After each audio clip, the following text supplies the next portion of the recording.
Bonjour à toutes et à tous et bienvenue dans la dernière partie de ce Culture Z où on fait un peu comme des archéologues, de la recherche, mais dans la télévision française. Qu'est-ce qui a été geek? Qu'est-ce qui est passé à la télévision? L'arrivée des Pokémon, l'arrivée d'Internet en France, etc., etc., etc. Nous sommes dans la troisième partie, donc ça veut dire qu'il y a deux autres parties avant. Donc cliquez sur ce lien et vous allez voir la première partie où on revient sur la télévision en France de 1975 à 1985. Et la deuxième partie, c'est de 85 à 90. C'est plus de 3 mois de travail, de recherche à l'INA et à la Maison de la Publicité. Bienvenue dans la dernière partie avec toujours en invité Julien Bardakov, le gars qui a donné les noms aux Pokémon, aux 150 voire 250 premiers. Dans cette émission, on va venir des années 90 jusqu'en 2000.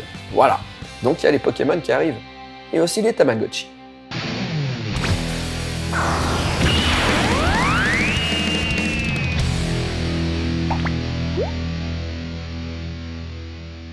On va passer tout de suite à 90-95 et alors là, croyez-moi les amis, qu'en 90-95, on a sûrement du Pokémon, ça va commencer. On va avoir de la Tortue Ninja. Alors là, ça va parler à beaucoup de gens qui sont ici. On y va, et Julien. Du Marc Dorcel. Et du Marc Dorcel sûrement.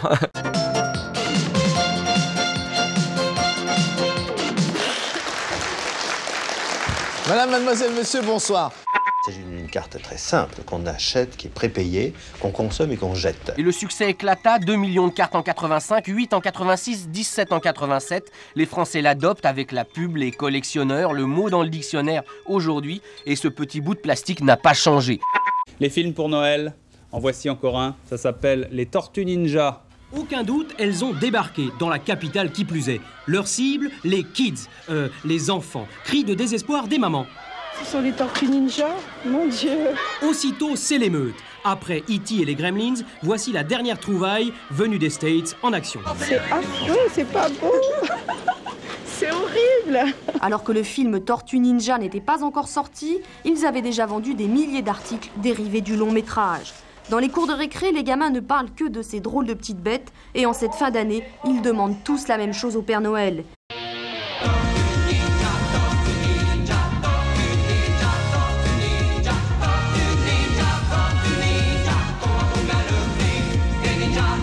Où Euro Disneyland sort de terre. Théoriquement, l'ouverture est prévue pour 1992. Fini l'attente exaspérée devant des cabines encombrées. La solution, un vrai téléphone de poche bien moins coûteux que le radiotéléphone, le Pointel. Henri Sagnier? Oui, c'est lui-même. Bonjour, c'est Marc Maisonneuve. Ah, salut Marc, ça va? Je téléphone, je suis en plein milieu du parc des expositions. Et je téléphone avec un appareil, main libre, et je suis à 150 mètres d'une borne qui sert à le faire fonctionner. C'est pas vrai, ça marche, hein, c'est bien. Moi, je te reçois 5 sur 5 là. Hein. Ouais, c'est bon. Ah, je peux marcher, hein. Ah, je peux marcher. Bonjour! Un grand bravo à l'auteur de cette dernière mascotte, c'est lui qui remporte la Mega Drive. Ce concours de création graphique est parrainé, je vous le rappelle, comme toutes les semaines, par le ministère de l'Éducation nationale et de la Culture et par l'INA. 3, 2, 1, top, c'est parti! Nos candidats ont 45 secondes pour essayer de marquer le plus de points possible. La bataille des jeux vidéo dure depuis 4 ou 5 ans maintenant. Elle occupe aujourd'hui 40% du marché des jouets en France. Devenue phénomène de société, elle atteint toutes les catégories sociales, tous les âges. Certains magasins réalisent la moitié de leur chiffre d'affaires avec la vente de consoles et cassettes. C'est plus fort que lorsqu'un nouveau jeu vidéo est lancé sur le marché, les gamins de Tokyo, de Dallas ou de Romorantin font la queue pour l'acheter. Un succès planétaire qui a fait la fortune de Nintendo, leader incontesté en ce domaine, et le bonheur de son PDG, monsieur Hiroshi Yamaguchi, qui aujourd'hui encore est le premier à tester ses produits. En 9 ans, Nintendo a connu un développement spectaculaire. Cette honorable et modeste société de Kyoto, spécialisée dans les jeux de cartes, vient en effet de monter, après Toyota et NTT, sur le podium des 3 premières firmes les plus rentables du Japon et de s'offrir, pour fêter l'événement, une équipe de baseball aux États-Unis. Nintendo a ainsi réussi à vendre près de 100 millions de consoles dans le monde, dont 20 millions de Game Boy, cette mini-console portable écrasant tous ses rivaux. Sega, autre fabricant japonais, qui fait désormais un malheur avec son nouveau jeu, le Game Gear, et son méga CD, un lecteur qui permet d'améliorer le son et le graphisme. Sega qui a cette année doublé son chiffre d'affaires. L'écran de la 5 pourrait bientôt passer du gris au noir. 5, 4, 3, 2, 1, 2. Au revoir. À bientôt. À bientôt. À bientôt.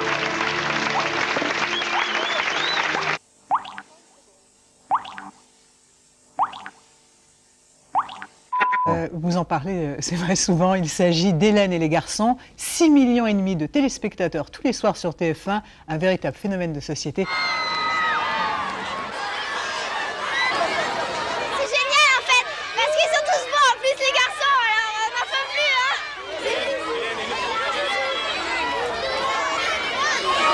C'est émouvant. C'est une fierté que ça sera un produit français. Ou bien parce qu'Hélène est un modèle édifiant pour une génération élevée avec le sida. Peut-être est-il besoin de se rassurer avec une imagerie simple, séduisante et sans risque. C'est l'hormone, petite fille remplie de courage. C'est l'hormone, perdue au milieu de l'orage. Ceci n'est pas un aquarium à moitié caché dans un mur, mais un écran de télévision accroché à un mur. Il s'agit d'un écran plat à cristaux liquides dont l'épaisseur de quelques centimètres diminue fortement l'encombrement. Les dinosaures ont battu Batman 3 jours seulement après sa sortie aux États-Unis. Salut, c'est les inconnus dans Giga. Coucou, salut, bonjour, c'est Giga, avec aujourd'hui l'Hydrospeed, un Gigasport, et bien sûr votre série Les Années Collège.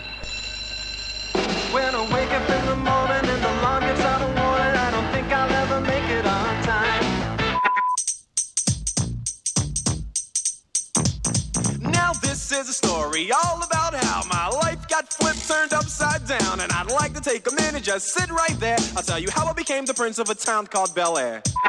Bonjour, nous sommes le groupe comique Les Nuls. Je ne sais pas si vous connaissez. Ouais, en tout cas, on est très content d'être aujourd'hui sur Télévisateur. Je ne sais pas si vous connaissez. 2. Et salut vous tous, vous venez de les voir, ce sont les nuls. Ils seront nos invités pendant toute l'émission pour la sortie de leur premier film, La Cité de la Peur. Mais tout cela ne perturbera pas le cours normal de Télévisateur 2, à savoir nos dessins animés habituels. Je veux parler des Tortues Ninja, d'Albator, de Retour vers le futur et bien sûr de nos Tiny Toons préférés.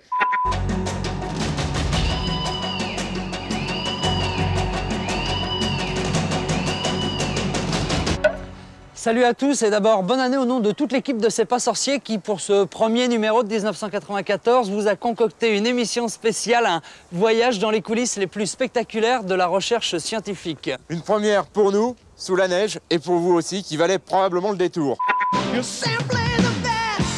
Tina Turner en tournée avec Énergie lance Un été magique le 26 juin à Metz au parc Big Bang Schtroumpf. Au parc Big Bang Schtroumpf. Big Bang Schtroumpf. Big Bang Schtroumpf. Tina Turner au parc Big Bang Schtroumpf. Si on a squatté la télévision, c'est pour montrer au monde nos clips et nos chansons. Minicums, on est la Minicum génération. Minicums, on est sur Minicum Télévision. Et à demain, 16h40. Au revoir à tous. Waouh! Alors, oui, je me suis trompé avec Pokémon, parce que Pokémon est sorti au Japon en 1994, si mes souvenirs sont bons, et c'est arrivé en France en 96-96, le jeu vidéo, et le dessin animé est arrivé en 98-99, si mes souvenirs de vieux sont bons. Tu valides ou pas, monsieur Bardakov? Alors, peut-être, ouais. Enfin, je m'en souviens plus très bien. Je sais que c'était en 96-97 que j'ai fait les noms. Les dates de lancement, je les connais pas. On a pas mal de choses. On va peut-être revenir d'abord sur le téléphone, parce que j'ai basé le truc sur l'arrivée du téléphone où on peut marcher avec. Et il y avait la carte téléphonique d'abord. On a tous eu, à part les enfants, des cartes téléphoniques. Donc avant, il fallait aller dans des lieux fixes pour pouvoir téléphoner aux gens. Il en avait la carte téléphonique parce qu'on n'avait pas de monnaie sur nous pour pouvoir téléphoner. Parce que les cabines téléphoniques se faisaient braquer.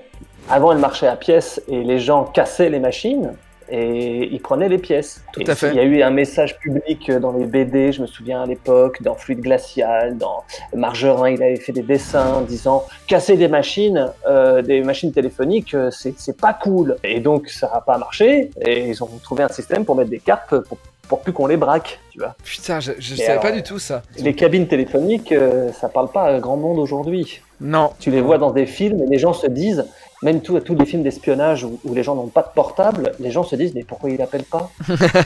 Bon, donc oui, on allait dans les cabines téléphoniques. Il y avait des annuaires dont les pages étaient arrachées. Donc souvent c'était la page ou alors il y avait du caca sur certaines pages. Enfin bon, bref. Il y avait beaucoup de caca. Il y avait beaucoup de caca, ouais. Il y avait aussi la team Tatou et Tam Tam, effectivement. Je me souviens, il fallait appeler des opératrices.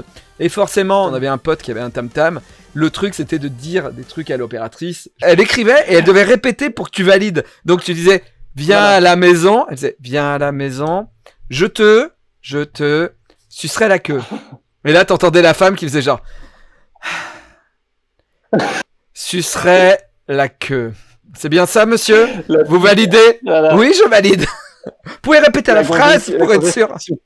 D'ailleurs, à l'époque, on appelait Nintendo. Moi, je me rappelle plus d'une fois avoir appelé Nintendo pour dire « Je suis coincé à Link of Cunning sur la Game Boy. » Mais mec, c'est comme ça que j'ai commencé. J'étais à la hotline Nintendo. C'est vrai? Et je réponds... Bah oui, je faisais des études de langue et en petit boulot, je faisais des... Est-ce qu'un jour, t'as répondu à un enfant qui était bloqué dans un palais et il n'arrivait pas à passer sur la lave un jour? Parce qu'on a peut-être parlé. Je veux dire, un enfant qui aurait 2 ans de moins que moi. C'est ça. C'est ça. Bah, c'est possible. Mais j'étais un très mauvais hotliner. J'ai beaucoup raccroché au nez des Parce que tu savais pas? Parce que je savais, mais j'en pouvais plus, quoi. Je leur posais des questions et ils m'appelaient en me disant « Allô, je suis bloqué dans Zelda. » D'accord, vous êtes où? Bah là, je suis chez ma grand-mère, mais ce soir, je dors chez moi. Non, mais Et j'ai beaucoup raccroché à la gueule des enfants qui savaient pas comprendre ce que je leur disais. Attends, une question. Vous pouviez pas jouer à tous les jeux. À l'époque, il n'y avait pas Internet. Comment vous aviez des bouquins avec la solution de tous les jeux? On avait des classeurs, des imprimés, avec la liste des codes dans Maniac Mansion, dans Schtroumpf. L'horreur des hotliners, c'est quand tu avais un enfant qui t'appelait pour avoir le code d'un niveau dans les Schtroumpfs sur NES.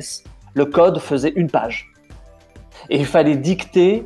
Et alors, relisez-moi, ah d'accord, machin, non, c'était X comme Xavier, d'accord, et voilà, et tu faisais des lignes de code. Moi, je me rappelle avec un pote, on jouait beaucoup sur PlayStation à un jeu Alien, et c'était 2 lignes de code, vraiment, que des lettres et des chiffres. Et souvent, c'était moi qui lisais le code, et mon pote Yo qui rentrait le code. Et à un moment, je lui fais Y, O, E, S, T... U, N, C, O, N. Il écrit tout. Puis après, je dis rien. Il attend, il me dit, c'est pas fini là le code, hein. Il manque des lettres, hein. Et je lui dis, relis. On était jeunes, on était cons. Qu'est-ce qu'il y a d'autre? La fin de la 5. Alors, à savoir, pour les gens qui sont là et qui sont fans de la chaîne No Life, il faut savoir que quand Alex Pilote m'a demandé d'animer l'émission qui clôturerait la fin de No Life, l'émission qui allait dire voilà, bye bye, après 11 ans, on vous quitte. Moi, j'ai dit à Alex Pilote, je veux Jean-Claude Bourré pour qu'il ferme une manette pour tuer No Life. C'est génial. J'ai réussi à trouver les contacts de Jean-Claude Bourré. J'ai envoyé un mail à Jean-Claude Bourré en lui disant bonjour, étant un jeune fan de la 5, j'aimerais vous demander de venir pour éteindre notre chaîne. Et là, Jean-Claude Bourré m'a répondu, je dois avoir un mail quelque part. Ce n'est pas un moment très agréable de ma vie et je ne voudrais pas qu'on me voie comme l'homme qui tue les chaînes de télévision, donc je refuse. Et moi je trouvais ça tellement drôle, tellement drôle. Et il aurait été cool tout d'un coup. Bah oui, il aurait été cool et il a pas compris le côté cool et il s'est dit qu'il allait être le fossoyeur des chaînes de télé. La télé des inconnus, moi ça m'a retourné mon collège. On parlait de la télé des inconnus, on avait vu la télé des inconnus, c'était ouf, moi ça m'a marqué, c'est ce qui m'a donné envie de faire des blagues. Toi tu regardais ça, la télé des inconnus? Bien sûr, je sais plus comment je l'ai découvert. Je crois que la première fois qu'on me le montre, c'était TVN 595, et j'ai trouvé ça tellement puissant dans l'humour. Encore une fois, on parlait des choses qui n'ont jamais existé avant. Là, ces trucs-là, c'est totalement révolutionnaire. C'est-à-dire qu'il y a des moments de gênance, mais qui sont exprès. Ouais. Et il y a des trucs, tu sais, où il y a des moments où tu comprends pas pourquoi c'est drôle, mais mais tu ris quand même. Enfin, il y a des trucs qui étaient vraiment très puissants. Moi, c'est ce qui m'a donné envie de faire vraiment de la télévision, je crois. La télé des inconnus et les nuls, c'était, ça m'a retourné. Tu sentais que c'était des potes, quoi. Ouais. T'as l'impression qu'ils se marraient entre eux. Et t'as vu? À un moment, on a vu le début de l'e-sport avec Marc Lesguy sur la 3. C'était Marc Lesguy, t'imagines? Comment il était tout jeune. Eh ouais. Ce qui est très fort, c'était de voir des présentateurs comme Marc Lesguy qui sont tous sauf le cœur de cible de l'émission. Ouais. Il ressemble pas du tout à un mec qui jouerait dans ses propres jeux, tu vois. Non. Et tu vois toutes ces émissions qui veulent être absolument cool, qui s'appellent Giga, qui s'appellent Graffiti, qui s'appellent, tu vois, machin.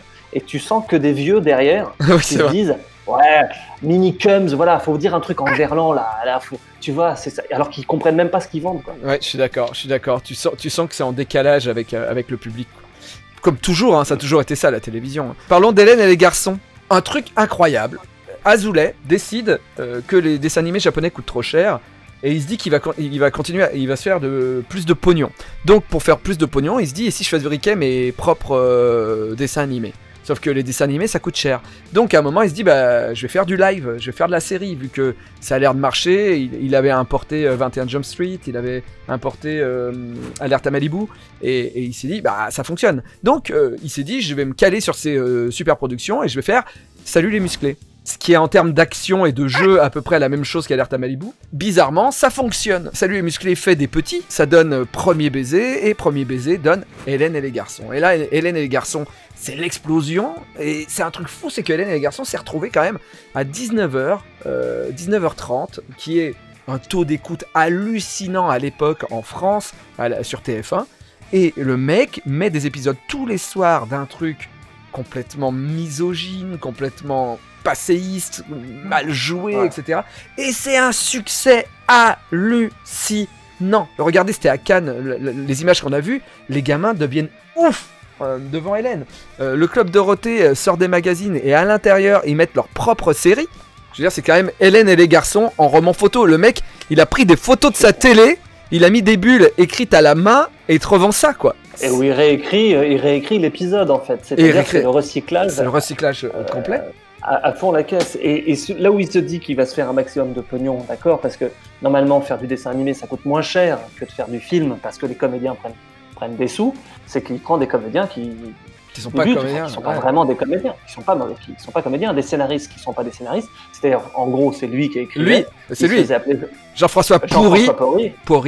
Voilà, on est d'accord, Jean-François Pourri. Mais il a fait des épisodes où il se moquait de lui-même, quand même. Oui. C'est-à-dire qu'il fait un épisode avec un scénariste qui appelle Monsieur Taboulet et qui est son producteur. Ouais. Et t'imagines que c'est le même mec qui a écrit cette histoire-là, tu vois. C'est ça, ouais. Tu sais qu'en plus, il faisait les musiques. C'est lui qui faisait les musiques d'intro, en plus. John Carpenter, le mec, il fait tout. Il est compositeur, il est scénariste, et il est réal et producteur. Mais à la merde. Et d'ailleurs, au sommet de la merde, on a eu le miel et les abeilles. Est-ce que tu te rappelles des personnages qu'il y avait dans le miel et les abeilles, Julien? Je sais qu'il y avait une personne de petite taille qui avait fait du porno avant. Tout à fait. On peut le retrouver dans Rayon X. Giant Coucou, qui est ici sous son meilleur jour. Voilà. Et je n'ai pas préparé ça, tu m'en as pas parlé avant. C'est quand je t'en ai parlé, tu avais le marque-page. Effectivement, voilà. Lilliput. Bon, paix à son âme, hein, parce qu'il a eu un accident de voiture, Giant Coucou. Mais voilà, donc il était dans les égouts, il zonait dans les égouts. Donc, on va passer à la période Pokémon, je crois. Donc là, tu vas avoir du grain à moudre, j'ai envie de dire, monsieur Bardakov. Là, il va y avoir des trucs à dire. Voilà, on va parler Pokémon, et pas que, parce qu'entre 95 et 2000, il s'en est passé des choses à la télévision française. On va attaquer tout de suite, parce que quand même, ça fait quasiment 2 heures qu'on est ensemble, et ça va être long, parce que je suis en train d'enregistrer ce programme.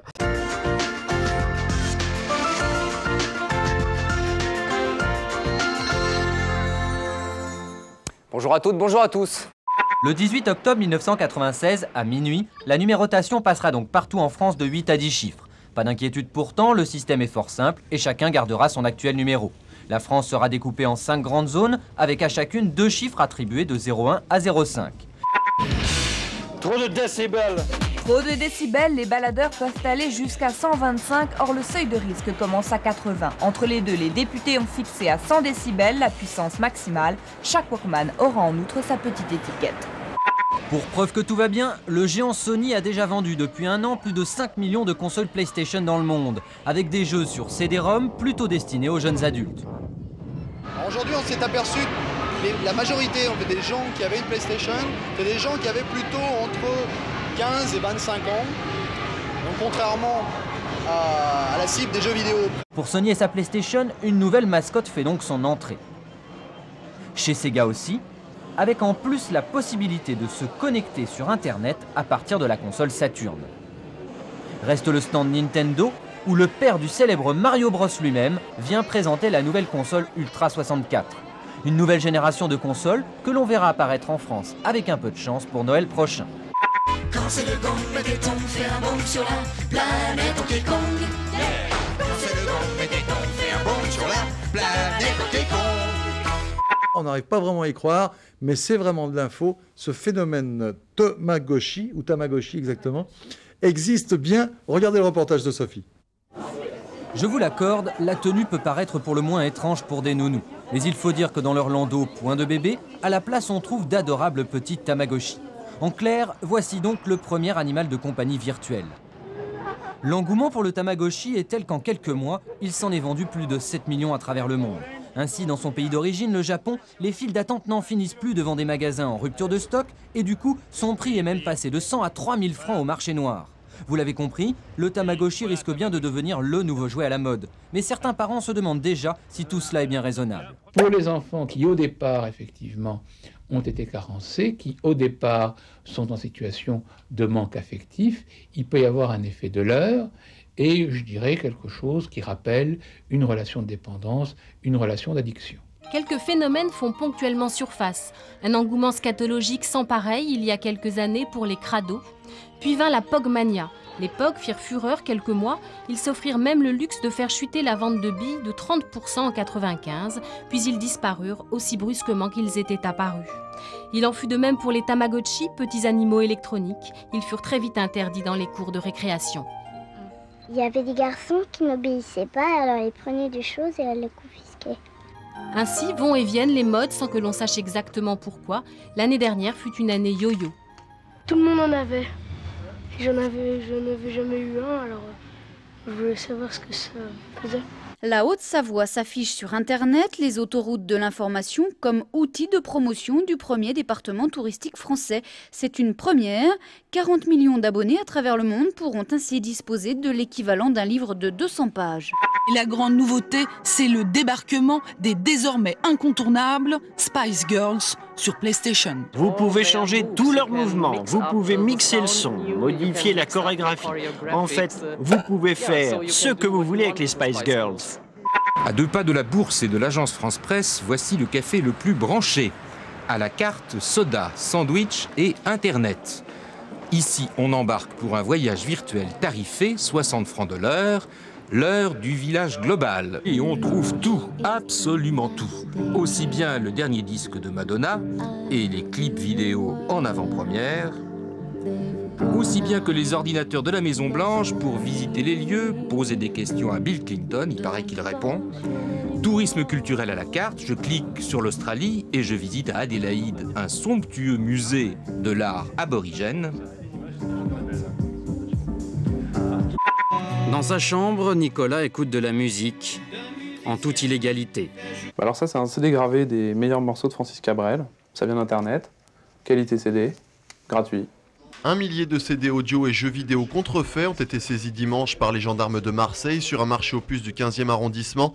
Depuis un an, les deux vendeurs proposaient des copies de titres en vogue à des prix défiant toute concurrence, de 50 à 100 francs pièce. Au domicile des deux interpellés, les gendarmes ont trouvé la parfaite panoplie du pirate, 4 graveurs de CD et une imprimante couleur pour copier les jaquettes.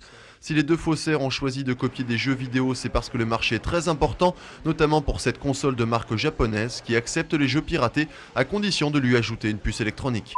Le cadeau qui a le plus brillé au pied du sapin cette année, ce n'est pas une surprise, c'est lui, le téléphone portable. 500 francs le pack en moyenne.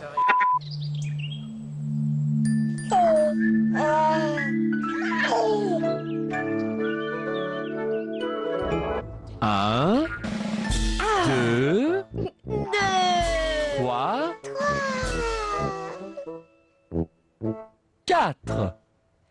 4.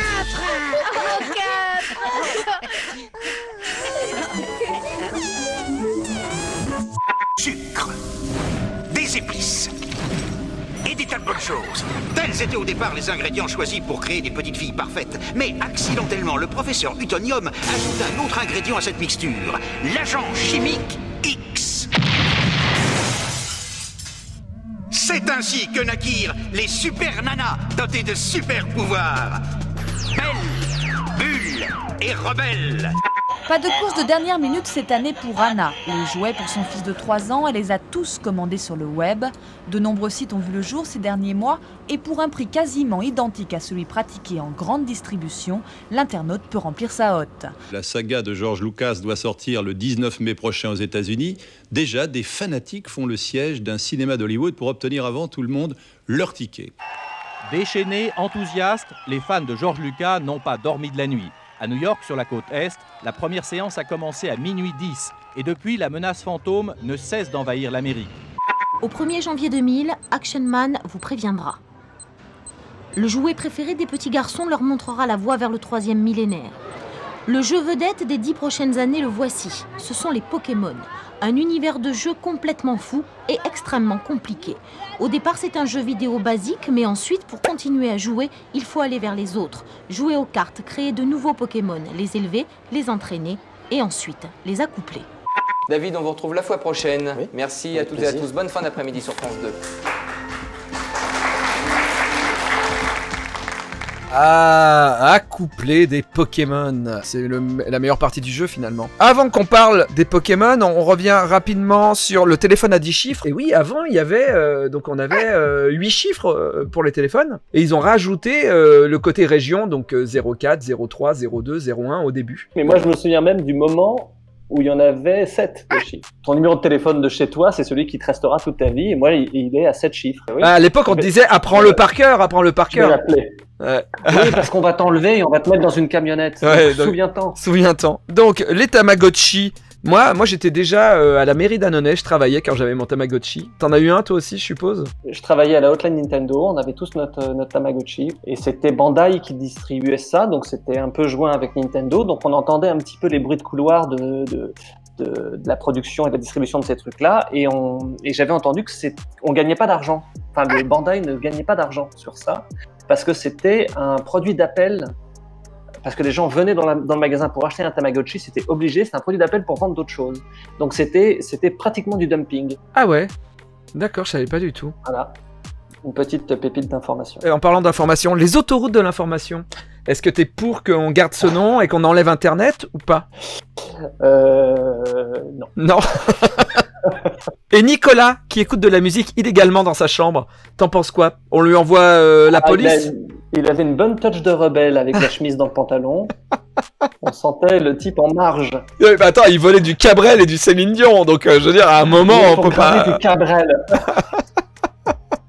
En fait, avant Internet, faut savoir que le download, c'était pas ça, on avait des 56K, c'était pas facile. Et les premières choses qu'on a volées grâce à Internet, c'était pas des films, hein. Loin de là, hein. C'était de la musique. Non. Et déjà, pour télécharger une musique de 3 minutes, c'était déjà assez long. Tu devais laisser ton ordinateur branché, pas ton portable, hein, ta tour branchée toute la nuit, dormir avec le ventilo dans ta chambre.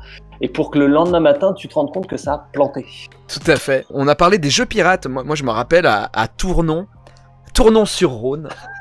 À Tournon-sur-Rhône, il y avait un magasin. Il sort des patelins. Et oui, c'est une très jolie ville d'Ardèche. Voilà. Il y avait un mec qui avait un magasin de jeux vidéo et le mec, il ne vendait quasiment jamais de jeux vidéo. Il vendait que des pirates. Et même dans sa vitrine, il y avait des jeux piratés. Et nous, on y allait, on disait, bon, t'as quoi? Et tout. Il me dit, ouais, j'ai le dernier X-Men. Il reprenait la jaquette, il la photocopiait, c'était truc jet d'encre, ça devenait jaune très vite. Et tu jouais au jeu Dreamcast, rien à battre. Et ils deviennent quoi, ces gens-là, maintenant? Ce mec je crois que son magasin a coulé. Chose très drôle, je crois, il faisait partie de l'association Pyramide et il était allé jouer à Pyramide à la télé. Bref, chacun ses gloires. Donc, les accoupler, les Pokémon. Voilà, on y arrive. Les Pokémon arrivent en France. La dame dit que dans les 10 prochaines années, Pokémon, ça va marcher. Alors toi, Julien, t'en penses quoi? Est-ce que ça va dépasser les 10 prochaines années? À partir de l'époque. À partir de l'époque, tu sais, moi, quand on m'envoie au Japon pour comprendre ce que c'est... Alors attends déjà. Donc attends, je recentre le débat. Julien Bartakov, qui est ici avec nous, est la personne qui a nommé les 251 premiers Pokémon, donc les cartouches jaunes, les cartouches bleues, cartouches rouges et argent et or. Toi, tu me dis que tu es rentré chez Nintendo et tu as commencé comme hotliner chez Nintendo. Donc, comment tu passes de hotliner à gars qui donne des noms à des Pokémon? Parce que je suis hotliner pendant mes études de langue, donc j'apprends à être traducteur, et quand je le suis, la traductrice de l'époque se fait virer, et on me demande si je veux partir pour aller traduire des jeux au Japon. Et, au Japon? Les premiers, au Japon, ouais, à l'époque on envoyait jouer les traducteurs dans les studios de Nintendo Japon. On avait le temps de les traduire, de jouer au jeu en entier, de rencontrer les créateurs. Maintenant, ça se fait plus du tout. Mais, ah oui, non. Pour Pokémon, non, ça se fait plus du tout. On n'a plus le temps. Déjà, il y avait un décalage, tu sais, avec les sorties cartouches. Maintenant, les jeux sortent de façon unilatérale. Et pour Pokémon, on me dit vite fait que ça va casser la baraque. Ah, ils savaient déjà. Vite fait. Le marketing disait, oui, on mise beaucoup sur ça. Et on me fait jouer au jeu et on me dit, est-ce que ça va plaire aux Français? Et moi, comme j'étais très très jeune, j'avais 19 ans, j'ai pas lâché ma cartouche, effectivement. J'ai pas arrêté de jouer et je me suis dit, ah oui, ça c'est forever. Je vais y jouer toute ma vie. Quand j'ai découvert ce jeu, j'étais déjà fonctionnaire de mairie. J'ai acheté la cartouche bleue. Je me rappelle jouer à la mairie avec la Game Boy, le Game Boy dans mon tiroir. Je me rappelle jouer en voiture en allant à la mairie, en faisant juste dans les fourrés le truc. C'était complètement devenu dingo du jeu. Un pote avait acheté la cartouche rouge, mais il avait mon âge et lui, il était déjà adulte. Et lui, c'était les nanas, son truc et tout ça. Et il y jouait pas. Je lui dis, tu me prêtes ta cartouche rouge comme ça, je pourrais faire mes échanges moi-même. Voilà. Ouais. Donc j'ai fini le bleu, j'ai fini rouge. Je me suis échangé les Pokémon avec des bonbons. J'ai mis mes Pokémon de bleu dans rouge pour pouvoir utiliser les bonbons de rouge pour pouvoir monter l'XP, pour avoir que des Pokémon à 99. Pour les remettre dans bleu, j'ai refait jaune. Après, j'ai fait argent, etc., etc. Ça m'a complètement retourné la tête. C'est pour ça que je joue énormément à Pokémon Go. Je crois que c'est vraiment une Madeleine de Proust terrible pour moi.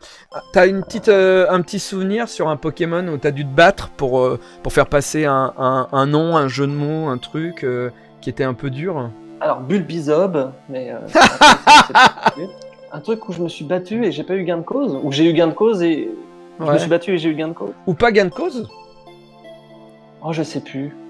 Non, je sais plus exactement. Pourquoi le méchant pourquoi il s'appelle Régis? Ouais. Parce que Régis est un con? Parce que Régis est un con, ouais. C'est vrai? C'est à cause des nuls? Bah oui. J'en étais persuadé. Putain. Oh, je suis trop content. À l'époque, quand tu jouais à la mairie? Ouais, quand je jouais à la mairie, ouais. Je me disais, attends, mais Régis, attends, dans Nerd, je m'appelle Régis Robert. Ça vient des nuls, bien sûr. Est-ce que t'as pas de regret pour Grotanmorve? J'ai aucun regret pour rien du tout. Tanmorve, Grotanmorve, c'est très très drôle. Je suis très content. Et Rakaillou, fallait trouver un truc avec Caillou, et c'est un Pokémon qui se bat tout le temps et qui est très belliqueux. Rakaillou. Voilà. Il y a Maître Julien qui demande si tu as traduit Zelda Ocarina of Time. Ouais, absolument. Wouah! Et j'ai fait la voix de Luigi dans Mario Kart. Hey Mario! Ouais, bingo! Voilà.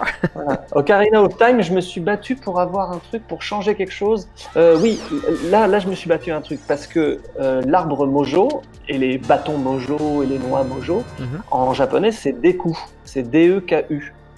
Et pendant toute ma traduction, je suis au Japon à ce moment-là, je suis avec Miyamoto et tout, je fais pas attention, des coups, et puis juste avant dernier jour, je me dis, putain, il y a des Français qui vont lire ça de cul, et ils vont dire le bâton de cul, les noix de cul. et je fais un chercher-remplacer dans tout le fichier, et je fais 4 lettres qui commencent par une console, Mojo. Et c'est devenu Mojo, et je me suis battu en disant, non, faut que j'appelle faut que je change, parce que les Français, ils vont dire des horreurs. Et sur ça, je me suis battu avec les Japonais qui voulaient pas changer. Mais ça aurait été tellement génial, les noix de cul. Mais oui, toi, t'en aurais fait un truc. L'arbre de cul. L'arbre de cul, tu vois.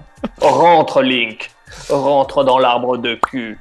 C'est à cause de toi, l'arbre mojo. Sache que j'ai écrit une chanson pour la fin d'un de mes courts-métrages où je parle de l'arbre mojo dedans, donc je te dois un droit d'auteur, un truc comme ça à l'intérieur. Tu me dois un truc, ouais. Bravo. En tout cas, j'espère que cette soirée vous a plu. Julien, merci beaucoup d'avoir passé la soirée avec nous. En plus, tu t'es dit, mais il y a combien d'invités ce soir tout à l'heure? Et je t'ai dit, mais il n'y a que toi. Moi, je suis ravi, moi. Tout pour toi, frérot. Merci. Non, mais en plus, c'est génial parce que tu vois, je savais pas du tout que ton papa travaillait là-dedans, que ta sœur avait chanté. Enfin voilà, t'as été un invité trop bien et t'avais plein de choses à dire et ça c'est cool. En tout cas, merci à tous. J'espère que ça vous a fait remonter plein de choses. Moi en tout cas, j'avais adoré. J'ai passé 3 mois et demi, faut savoir, à chercher ces vidéos à l'INA. C'est tous mes souvenirs de gosse que j'ai cumulés en me disant ça va sûrement parler à d'autres gens qu'à moi. Et on va se quitter avec la musique Et je cours, donc que j'ai écrit et qui a été mis en musique et chanté par PV Nova. Voilà, donc on va vous regarder et on va pas parler puisqu'il y aura une musique en même temps. Ça va être un peu gênant, mais Julien, tu pourras partir et dire au revoir. En tout cas, merci beaucoup d'avoir passé la soirée avec nous. Voilà.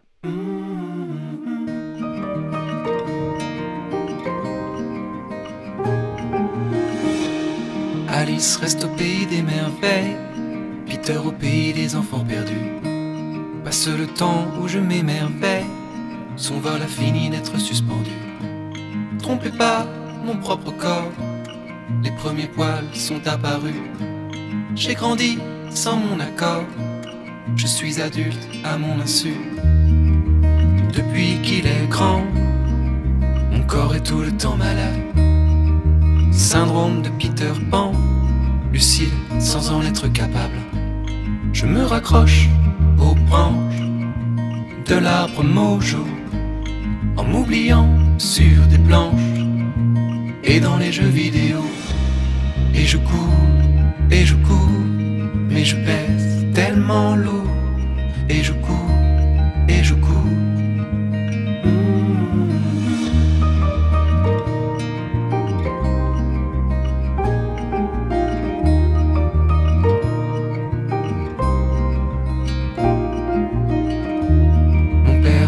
Ce héros, l'innocence est baisée.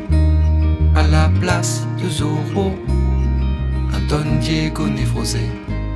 Il disait savoir ce qui était noir de ce qui était blanc, mais je ne peux plus croire qu'il était omniscient. Ma promotion canapé, c'est Freud et son divan. La vie m'a niqué, elle a ken le survivant. Pourras-tu me laisser faire mon retour vers le passé, une fuite à l'imaginaire avant de trépasser? Et je cours, mais je pèse tellement lourd. Et je cours. Et je cours,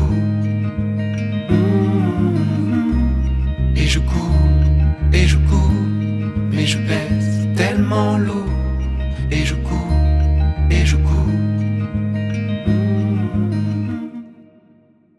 Voilà, j'espère que ces Culture Z vous ont plu. Ça a mis énormément de temps à être fabriqué, mais pour moi ça a été énormément de plaisir. J'étais un archéologue télévisuel et ça m'a fait méga plaisir de retrouver tout ça et j'espère que vous avez retrouvé un peu toutes ces Madeleines de Proust que moi j'ai ressenties. Rendez-vous dans 15 jours pour un autre Culture Z et ce coup-là, on va parler de l'histoire d'Animeland.